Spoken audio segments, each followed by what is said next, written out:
yung saging natin, oh. Hmm? Ang bilis umitim. Yan.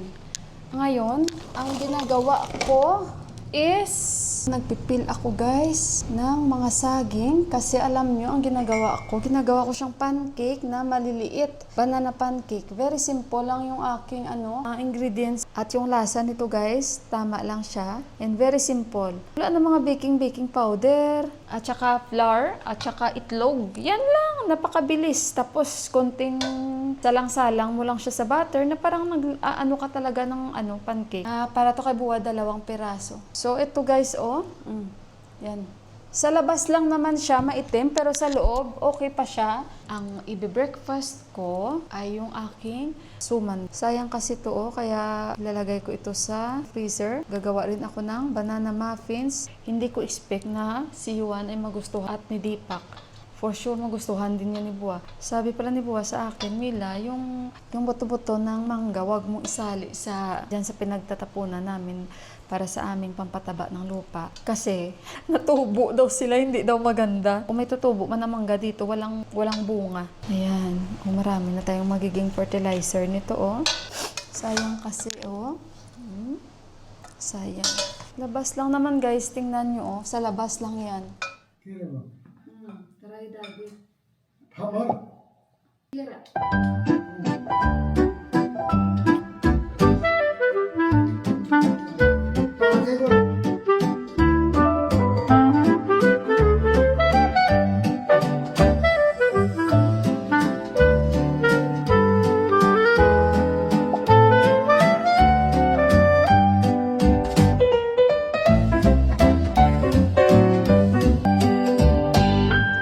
Breakfast, matatawa kayo sa aking suman. Small, medium, large. Tingnan nyo guys, oh. Large, medium, and small. So, ayan, konting asukal. At saka yung tea ko, hindi ko alam kung ano nangyari ito kay Johan to, pero ininit ko ulit. At yung mga tea na powder na maliliit, oh, tingnan nyo. Ewan ko ano yan. So, ayun. At ang time dito is mga 8:56. Yan. So, ayun guys, sarap ng ating breakfast. Kumusta ang mga araw nyo? And today is Tuesday. Alam nyo, ilang araw na ako kumakain ito. Kagabi, kinontrol ko na lang.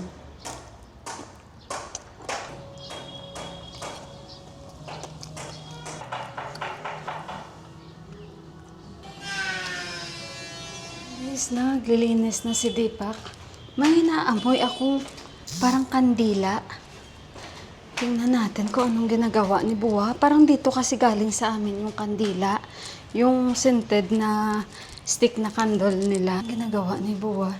Ayan, bukas yung pintuan. So it means sa kanya yun galing. Hindi ko siya nakita pero nafe-feel ko yan. Ang lakas ng amoy dito galing sa atin, guys. Tanim kami ng mint leaves ni Buwa dyan. Hindi ko alam kung mabubuhay. Ito. Daddy? Wanda, sabi niya hindi. Wala. Ayan. Okay? Medicine. Tama na naman siya. Medicine daw sabi ni Buwa. Gamot daw. Ramro Ismail, Daddy. Ayan, pinagsisindihan niya, guys. Yan. Ang bango. Pinalibutan niya ng mga scented candle nila. Oh. Medicine daw sabi ni Buwa. Hanggang dito. O, diba? Ang ganda ng mga pananim ni Buwa, oh. Pinalibutan talaga ni Buwa hanggang doon. Ayan. Maganda din naman to guys, yung pagsindi-sindi nila ng ganitong kandila, no? Tingnan yung dami na naman, oh. Bulaklak. Gusto talaga ni Buwa. Yung mga saging, oo. Yung mga saging. Hindi kami pwede magtanim ng saging kasi tingnan nyo guys, saan kami magtatanim dito. Maliit lang space, tsaka, di ba? Hindi talaga pwede kasi, alanganin sa lupa. Daddy, mate, kakro, tulo. Mate. Oo. Ang iyo ta. China, ayuta. Three. Teresa. Oo. Sabi niya, yung isa malaki. Sabi ko, hindi, tatlo. Ito, wala pa, oh. Oo. Ito, hindi pa siya talaga nabibigay bunga. Puro bulaklak, oh. Yan, ganda ng bulaklak pala ng cucumber, ano? Bango ng kanilang kandila, guys. Maganda din naman yan na nagsindi-sindi siya. Medicine daw. Or di ka ibig na sabihin ba kasi sa langaw, ganun. Kasi nga may mga, ayun nga, may mga langaw nga, guys. Sabi ko nga sa inyo, eh. Kasi nga mga pinagtatanim siya dyan, natural yung langaw, dadayo talaga. Kaya medicine. Ang bango. Ayan, guys. Oh, yun. Ika lang. Ayan, sandali. Sandali, mamaya na natin kuhan, eh. Bigyan natin sila ni Bay. Sa taas kasi ang dami.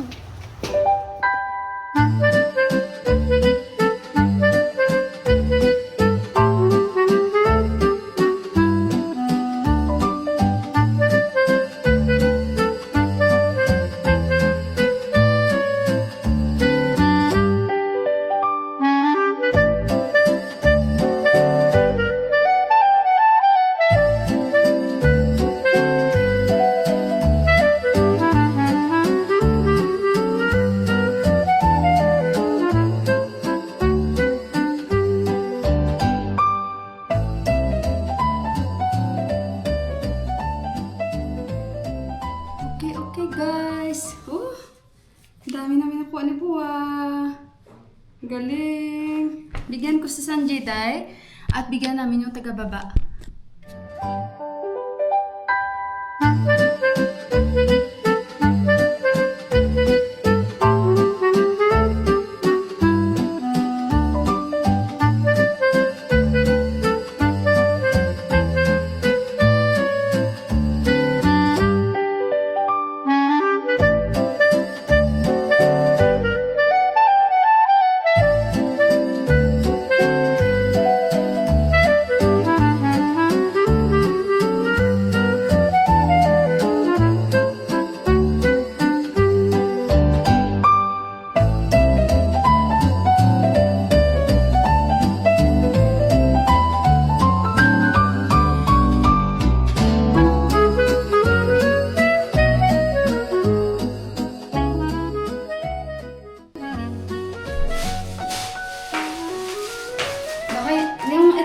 Guys, mabait. Baka naman, hindi na naman kaming dalawa nagkaintindihan. Baka yun, ibigay niya yun kay, kay Didi. Tingnan ko muna siya, guys, no? Dami pa kasi. Ayan, marami naman na kaming makukuha pa. Meron pa. Para next time, marami siyang, sa atin. Ibibigay na bunga. Kasi nagsishare tayo. Diba? So, ayun. At saka, guys, matamis talaga ba, guys? Kahit hindi pa siya hinog, kainin mo lang ng ganito, ang tamis. Ang tawa ko kay Deepak, guys, pag nakakita siya ng avocado, sabi niya, you should plant avocado. Sabi ko, bakit? Gusto mo palang avocado? Sabi niya, hindi. Alam mo ba, ang mga maiingay ng mga babae, bagayan sa kanila magtanim ng avocado kasi magbubunga yan ng maraming avocado. Sabi niya, kaya magtanim ka ng avocado. Sabi ko sa Prince, maingay ako. Sabi niya, bagay sa mga babae na mga mabunganga daw is magtanim ng avocado. Kasi dyan mo daw malalaman, pag maraming bunga, means ang nagtanim niyan, mabunganga.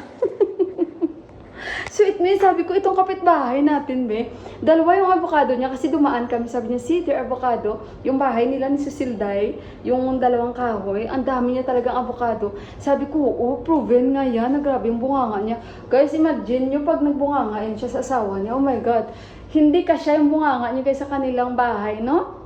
Abot sa ilang bahay. One time na siya kami ni Deepak ni yun. Akala namin, may na talaga dyan sa labas, guys. Hindi pala, siya pala. Tapos nangyari ulit, grabe guys, i-teacher yan. Sabi ko, na lang kaya sa school, no? Pag nagagalit siya sa mga estudyante, bagay talaga sa kanya maging teacher. At siguro wala naman yan high blood, kaya okay lang sa kanya na grabe ang sigaw, grabe ang pero green thumb din yan, guys. Teacher yan siya. And maaga pa lang, bago siya mag-duty, is talagang siya, todo todo talaga siya sa kanyang mga ano dyan, mini garden. Pero mabait yan sa tuwing nakikita niya ako, tatawagin niya ako kahit hindi kami magkakaintindihan. So sabihan ko na si Daddy, kasi kapon konti lang yung nabigay ko sa kanila. Magbibigay din kami sa kanya guys, sa kanyang ano, asawa na laging, ay Dipak ko asan si Dipak, asan si Dipak? Lagi niya na lang hinahanap. Chismoso kasi yan. Sila ni Bay sa baba. Ito pa tinatawag ni Boy yung kapitbahay. Oh. Binigay na niya. Tinatawag niya dito sa pader. Ayun na, ay hindi, sa likod. China, Daddy? Oh, sorry. Didi! Didi!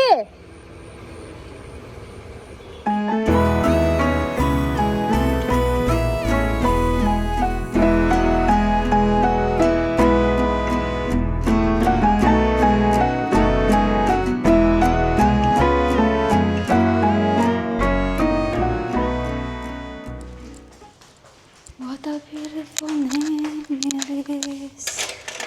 Nothing compares to this. The name of Jesus. Ako ay maghahanda na ng aking lulutuin. Nag-charge ako ng mobile ko. Against the light na naman tayo. Kagabi hindi ko na alam guys sino ang manalo. I think yung pinanood ko kagabi is Spain versus ano ba yun ang pangalan ng lugar na yun? Ang hirap sabihin. At magaling din sila guys. Napakagaling din nila. At saka pahirapan talaga kagabi. So ayan, lagyan ko ito ng 2 patatas. At yung score nila, I think, draw sila, 0-0. Tapos yung pangla Egypt versus, ano ba yung lugar na yun? Nakalimutan ko na kasi nakatulog na ako. Kaya yun, pagising ko, sabi ko, Dipak, sino nanalo? Sabi niya, ayan ka na naman. Natulog ka, tapos nagising ka na naman at magtanong ka na magtanong. Yung hindi ka ba talaga sanay magpuyat ba guys? Ayun guys, itong patatas, lagyan ko ng kalabasa. Ito yung kalahati na kalabasa, yung isang kalabasa, ubos ko na. Guys, sinabihan ko yan siya about sa langaw kasi kung hindi man yan siya magiging aware na ano, na kailangan niya palang gawin ko kasi nasa langaw. Ito na yun. Kaya baka hanggang gabi na rin to. Ako ulamin ko yung munggo kahapon. Yun. Kahapon tag-isa kaming tuyo na sapsap. Kasi 3 yung niluto ko. Sinadya ko talaga guys kasi si Johan, palakain talaga siya ng mga tuyo natin guys. Kaya kahapon sabi niya, Mama, I want more. Natatakot lang ba ako kasi syempre yung allergy hindi mo malaman. Although si Johan wala siya allergy guys ba. Pero hindi mo malaman kagaya ko. Dito lang ako nagkaroon ng mga allergy. Gawa nga na guys na iba-iba ang season dito, no?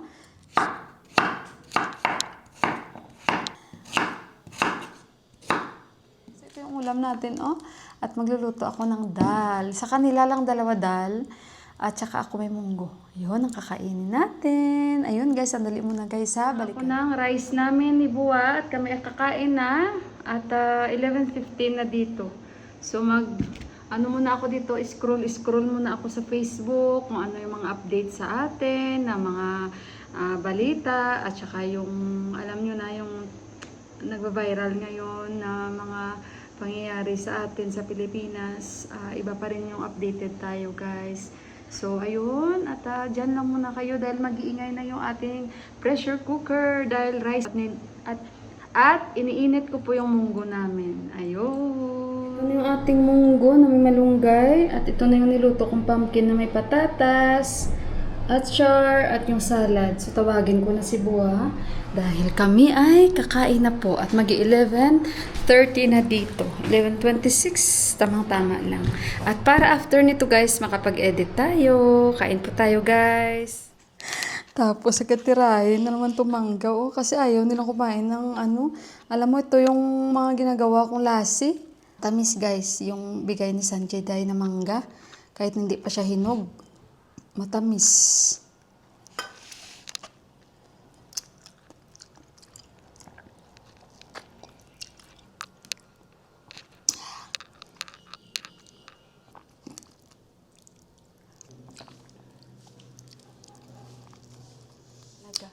Nabatay ko na pala yung ilaw. Sandali guys, ligpitin ko lang tong payong namin. Ginamit ko kasi to eh. Pinapaayos ko ito. Kaso lang, Kay mami to guys, bigay to ni ate from UK, DKNY pa ito. Hindi ko alam paano ito ginamit ni ama at nabali yung kabila. Ang ganda ng payong na to. Yan lang naman. Pero baka sa Divisoria dadalhin ko ito kasi nung last nakalimutan ko, ipapaayos ko. Naalala ko na naman yung payong namin guys, no? Yung galing sa Amerika. Sana masaya yung kumuha. Alam niya naman sa sarili niya, hindi niya payong yun.